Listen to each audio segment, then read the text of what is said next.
Después de haber pintado en ese evento, un macroevento de hip hop a nivel nacional y europeo, hay un vacío en mi corazón, un vacío que las fiestas no lo llenan, que los porros no lo llenan, que la noche no lo llena. Entonces entró a decir, yo quiero algo más.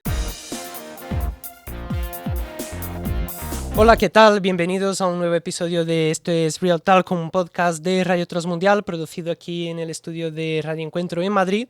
Yo soy Mateus y hoy contamos con un nuevo invitado, en esta ocasión alguien que nos va a hablar un poco de un mundo que quizás a muchos no les suena en primera persona, pero sí que lo vemos en todas partes, lo vemos cuando vamos por la calle, lo vemos cuando vamos a diferentes lugares, y es que hablamos del graffiti.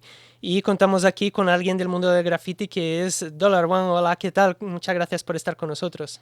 ¿Qué tal? Un privilegio poder estar con vosotros y compartir este tiempo juntos. Pues muchas gracias por estar aquí y gracias por conectarte desde otro lado de España. No estás aquí con nosotros, pero bueno, aquí online también podemos hablar un poco de ese mundo del graffiti, de tu experiencia con el graffiti, una experiencia de muchos años, casi que digamos que uno de los pioneros del graffiti en España, podríamos decir, ¿no? Bueno, la verdad que sí, con el tiempo me consideran así, aunque cuando yo empecé tenía 9 años, ni pensaba que yo era un pionero del graffiti, ¿no? Solamente que me metí en esa cultura sin saber que no había gente que antes lo hubiera hecho. ¿Y cuándo empezaste con el mundo del graffiti? ¿Cuándo empezaste a ir por ahí, pues dejando ahí tus dibujos, tus pinturas? Pues mira, vi una película que, por cierto, ayer era su aniversario, fue en el año 84. Voy con 9 años a ver una película, se llamaba Beat Street. Y bueno, allí salí, me puse a bailar break, nada más terminar la película. Y en la película había como 4 elementos, ¿vale? Uno es el elemento de los rappers, de los DJs, de los breakers y de los grafiteros. Y a mí, wow, me atrapó el tema del graffiti y ahí comencé con mi andadura a rayar, a manchar, a pintarlo todo.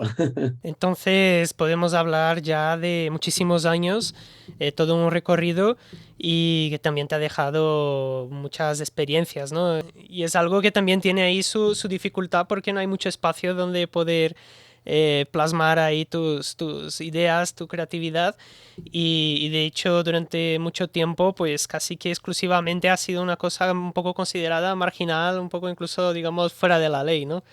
Sí, sí, bueno, básicamente cuando decimos graffiti real, el graffiti real es sin permiso, en plan, puede ser lo auténtico, ¿no?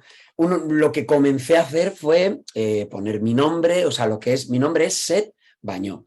Y a la S, pues como esto es para jóvenes, le hacía 2 rayas, ¿no? Y hago así con la nariz, ¿no? O sea, porque le metíamos ahí 2 rayas a modo de rebeldía y de ahí surge mi nombre Dollar One. Cuando uno comienza ahí con lo que es el tacker o con lo que es un rotulador de grandes dimensiones, comencé ahí a poner mi nombre, aunque lo primero que utilicé fue lo que es el camphor, esto que ayuda a limpiar los zapatos, a pintar los zapatos, y lo usaba a modo de tinta y empecé ahí a pintar, a pintar. Luego te empiezas a picar con el tema del bombardear. Bombardear es el término que usamos para poner tu nombre en toda la ciudad y empecé a ponerlo en autobuses, porque aquí en Alicante, de donde soy, no hay, bueno, están los trenes de cercanías, pero como que no lo veía mucha gente y en vez de machacar lo que eran los trenes o los metros, que aquí, bueno, tampoco, me gustaba más hacerme los autobuses, ¿no? Y entonces ahí me dediqué a poner mi nombre y te empiezas a picar, luego coges un bote de spray y con el bote de spray ya te lías y ya empiezas primero con una firma con spray, luego lo que es un plata, era poner el relleno de la letra en plata, el contorno en negro y ahí a más dimensiones hasta hacer, digamos, grafitis de grandes dimensiones con colores y ahí en este plan. Pero es como que una bomba, ¿no? Que explota ahí en el corazón y te empiezas a picar, empiezas a ver que no estás solo, que hay más gente, gente en España, la gente de Madrid que venía para Alicante, yo que iba a Barcelona, y bueno, toda una explosión de una tribu urbana como es la cultura del hip hop. y participando de todo ese contexto de esa tribu urbana y dejando ahí también tu seña, que empezó ahí con esa S que llegó a ese, digamos, alias que tienes. También hubo pues momentos en los que quizás decías, uy, a ver dónde me he metido, ¿no? Seguramente has tenido algunas experiencias así, ¿no? Por ejemplo, primeramente vas un poquito con miedo, ¿no? Casi que no te sale la firma como querías que te saliera porque tienes ahí el miedo. Luego ya, desgraciadamente, porque claro, lo que estamos hablando no es para incitar a la gente, ¿verdad? Pero cuando ya te acostumbras y dices, quiero hacer un trabajo limpio, claro, como es todo con lo que es el bote de spray, que no se note que hay nervios, entonces lo que trataba primero era la seguridad. Cuando digo yo la seguridad es controlar las cámaras, controlar el espacio donde lo quería hacer. Y claro, experiencias tienes de todo tipo, de todo tipo. Por ejemplo, había un autobús, yo lo que aprovechaba en las paradas del autobús y había, por ejemplo, el autobús que está esperando a que llegue otro autobús, salen los dos conductores y yo lo tenía ahí controlado y entonces vi que salieron los dos conductores y entonces ya firmaba lo que era la parte de atrás de un autobús y la parte de adelante, mientras que los conductores estaban fuera y el propio autobús pues pues me limpiaba, ¿no? O sea, como que me cubría. Un cálculo, no calculé que había dos conductores, uno bajó, pero había otro que estaba arriba. E imagínate, pues la persecución, el salir. Luego estaba también una noche con, para los que les gusta la cultura hip hop, con el Cami del Club de los Poetas Violentos. Estábamos pintando a las 4 de la mañana y bueno, ahí llegó la Guardia Civil, yo tenía ahí mi trato que quería cambiar, vino la Guardia Civil, imagínate, 5 tíos con pasamontañas, con los botes de spray, de esto que llegan, y yo en mi corazón que ya quería empezar a cambiar, si se van ya no lo hago más, si se van no lo hago más, y oye, se fueron, ¿eh? Se fueron. Ya ves. Pues menudas aventuras, ¿no? Yo vengo de un país, de Brasil, donde allí, bueno, el graffiti como que se fue desarrollando y al principio pues lo que había no era un tipo de graffiti así que digamos que a la gente le gustara mucho porque era simplemente unas líneas negras poniendo unos alfabetos ahí que nadie comprendía y pintando, vamos, en todas partes y ahí no había ni siquiera, digamos así, una estética, ¿no? Luego la cosa se fue desarrollando y en tu caso, ¿cómo fue? ¿Al principio también era un poco así en ese sentido, de simplemente ahí poner un nombre o desde el principio pues querías hacer una cosa así que al menos se viera bonita, ¿no? Claro, lo que más prima en lo que es el graffiti es que quieres poner tu nombre por todos lados. Y da lo mismo en qué superficie, con que se vea tu nombre ahí a tope, ¿no? Entonces empiezas con lo que son los tags, lo que son las firmas, los throw-ups. Y claro, cuando yo empecé en el año 84 a poner ahí mi nombre, pues con 9 años no tenía mucho dinero, ¿vale? Entonces a lo mejor cogía de donde podía pillar algo para manchar, pero no fue sino un poquito más adelante, uno hasta trataba de robar algo de pintura por cualquier sitio y luego ya te vas perfeccionando más. Al principio, pues cuando haces las letras, se hace un contorno así de gordo, luego ya lo vas haciendo más fino, vas depurando. Luego tenía doble nombre porque me contrataban, veía que había unas personas que sabían que yo pintaba graffiti y entonces tenía mi nombre que era Set para los trabajos legales y entonces había una imprenta aquí en Alicante que pues, me dieron dinero pues para poner, y entonces ahí ponía Set y entonces usaba el Set para las cosas legales y el dólar para las cosas ilegales. Y entonces, para, bueno, la doble cara, ¿no? Que le decíamos. Pues menudas aventuras las que experimentaste y bueno, entonces esa vida ahí de graffiti, bueno, en esos momentos, principalmente ahí de madrugada, para que nadie te pillara, pues dejar ahí tu firma. Pues también experimentaste otra aventura que digamos que cambió un poco de rumbo tu vida, que fue algo, digamos que supone incluso una adrenalina para muchos mayor que la que hacer gamberradas, que ir por ahí pues desafiando el sistema y fue algo espiritual, fue algo interior, ¿no? Algo que quizás bueno, tú dejabas tu firma en otros lados, pero alguien dejó una firma en tu corazón, ¿no? Y puedes contar un poco cómo fue ese cambio, ¿no? Ese momento en el que, digamos que Dollar One pues descubrió otra vertiente de la vida. La verdad que sí, me encanta que me hagas esa pregunta porque fue el momento en donde yo digo personalmente que Jesús cambió mi historia. Toda la gente que va al instituto, a la universidad, al colegio, estudia la historia en un antes de Cristo y en un después de Cristo, todos los acontecimientos de la historia. Y algo así también pues ocurre en mi vida. También va ocurriendo en mi vida, pues bueno, que en la primaria me expulsan por un mal comportamiento, hacía bullying, acoso escolar, y estas cosas, pues la verdad que a veces no gusta mucho contarlas, pero se tienen que saber, no hacía ese tipo de cosas. Entonces me expulsaron de la primaria, la policía me detuvo por lo que es pintar graffiti. Yo digo que gracias a Dios no me pillaron con mi firma, me pillaron cuando empezaba a hacer un plata, que se dice en la calle, y no me identificaron con mi nombre real, si no me hubiera caído pues un marronazo potente, como se dice en la calle.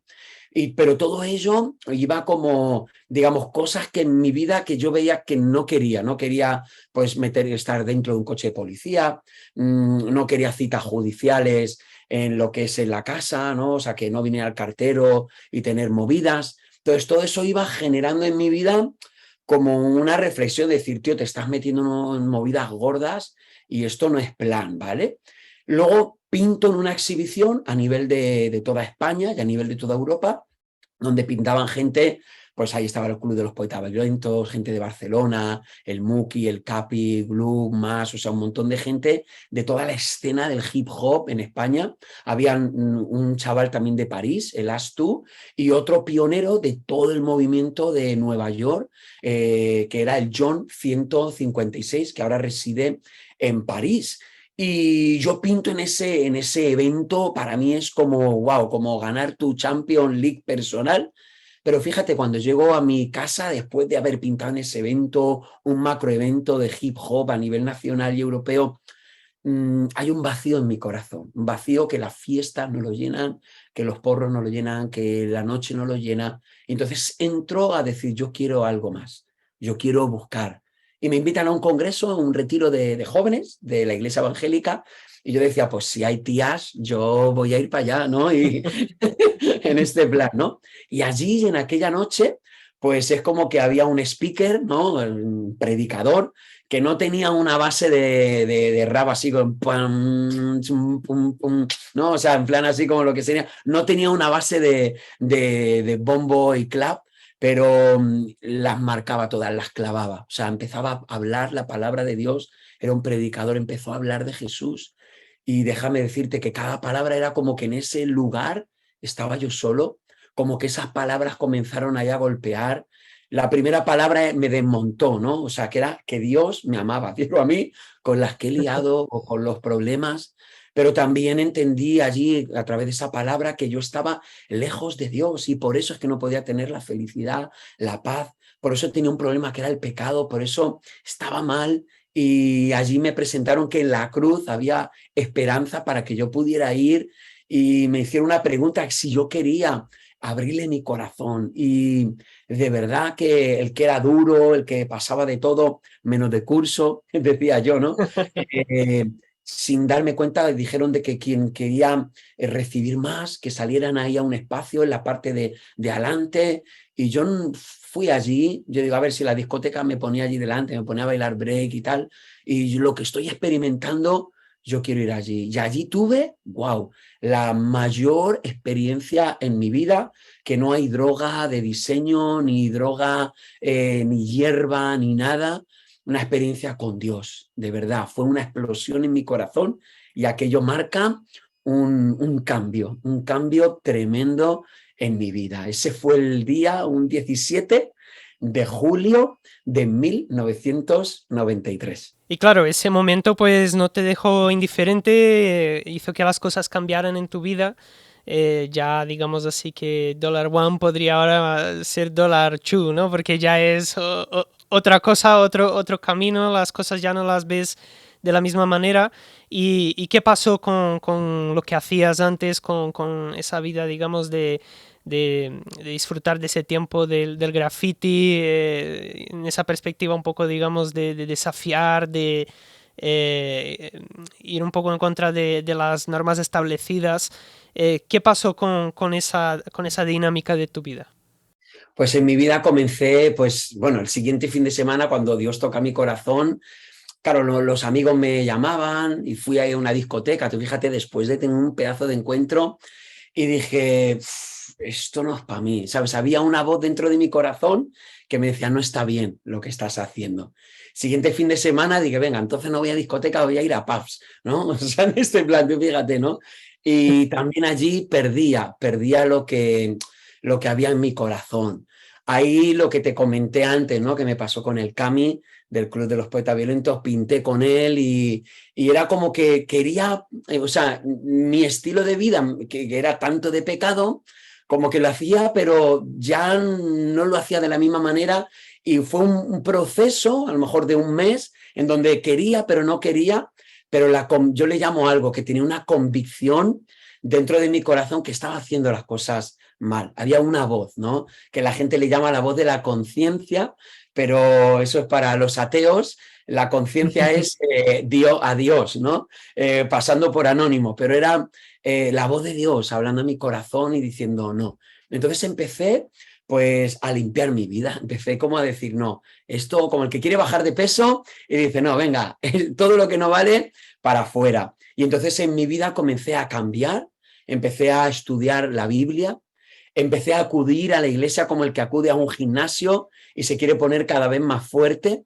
Y empecé ahí a llenarme más, a buscar más de Dios. Es verdad que hay gente que dice, bueno, es que no hace falta ir a la iglesia. Digo, bueno, todo lo necesitamos. Yo necesitaba ponerme fuerte y cada vez que yo iba allí, más fuerte me ponía. Empecé a leer, a estudiar.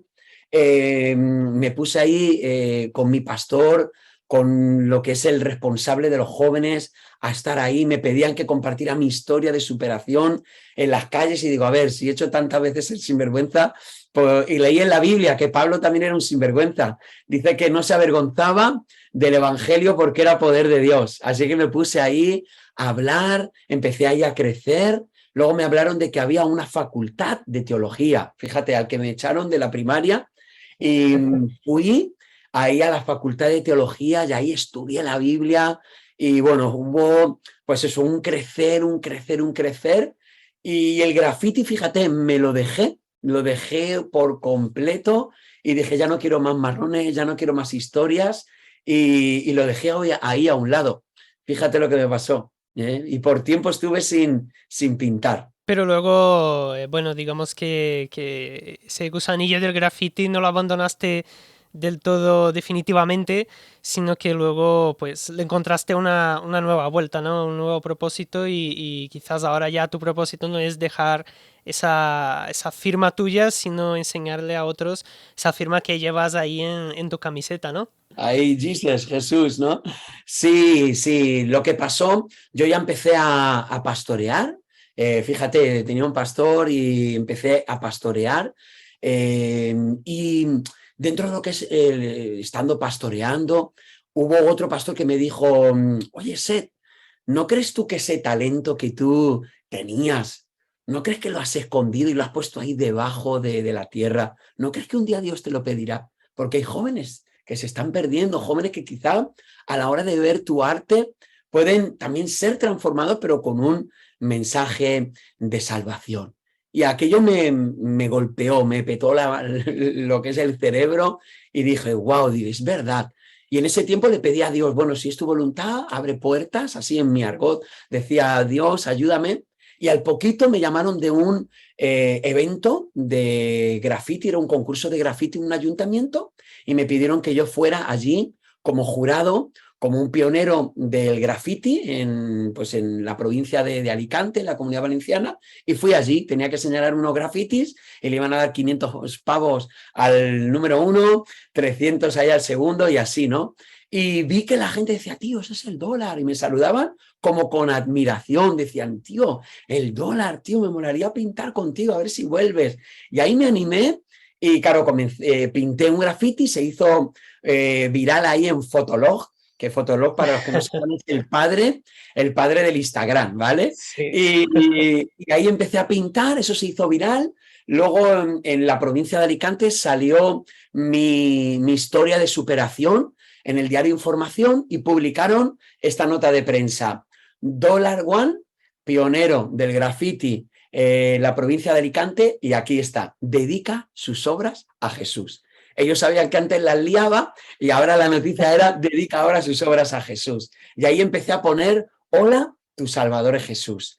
Hay un sticker, una pegatina en el mundo del hip hop que pone, hola, mi nombre es. Y la gente hace su firma y la pega por todas las ciudades. Seguro que habrás visto algo en esta línea. Y yo le di la vuelta y dije, hola, y en vez de poner mi nombre es, dije, tus salvadores. Y cuando la gente viera ahí el flow de Jesús, que vieran, aquí pasa algo, ¿no? Y empecé a ponerlo en un sitio, en otro.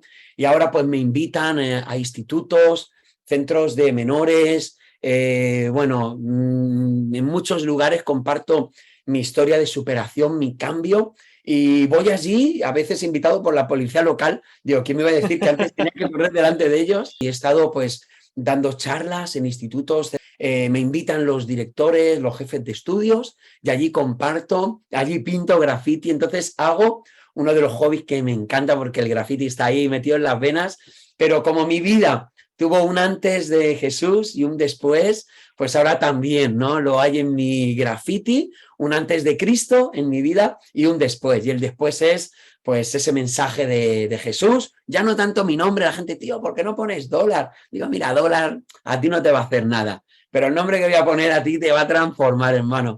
Y ahí es como que le estamos metiendo ahí a tope el nombre de Jesús. Pues muchas gracias por haber estado con nosotros, por haber contado esa experiencia que has tenido, una experiencia que para aquellos que quieren conocer un poquito más, incluso contactar contigo, tienes una página web. ¿Cuál es la dirección? Sí, mira, $1.es, y para aquellos que andan en Instagram sería $1. Así seguido, $one, para los que no controlan mucho el inglés y para los que controlan $1. Pues $1, muchas gracias por haber estado con nosotros y gracias por contarnos toda esa experiencia con el mundo del graffiti y también cómo ocurrió esa transformación, ¿no? Ese cambio que ya pues te acompaña desde hace tanto tiempo y que quieres también expresar a otros. Muchas gracias a ti por la iniciativa, porque seguro que hay gente que dice, un día cambiaré, y quizá escuchando este programa hoy pueda ser ese día. Así que gracias y que Dios os bendiga grandemente. Pues aquí nos quedamos con este episodio de Esto es Real Talk, un podcast de Radio Transmundial producido en los estudios de Radio Encuentro en Madrid. Muchas gracias por habernos acompañado en esta nueva entrevista y volveremos con más, así que síguenos en las redes sociales, en las diferentes plataformas de podcast, de vídeo, para estar al tanto de nuestras novedades. Te esperamos en el próximo episodio de Esto es Real Talk. Hasta la próxima.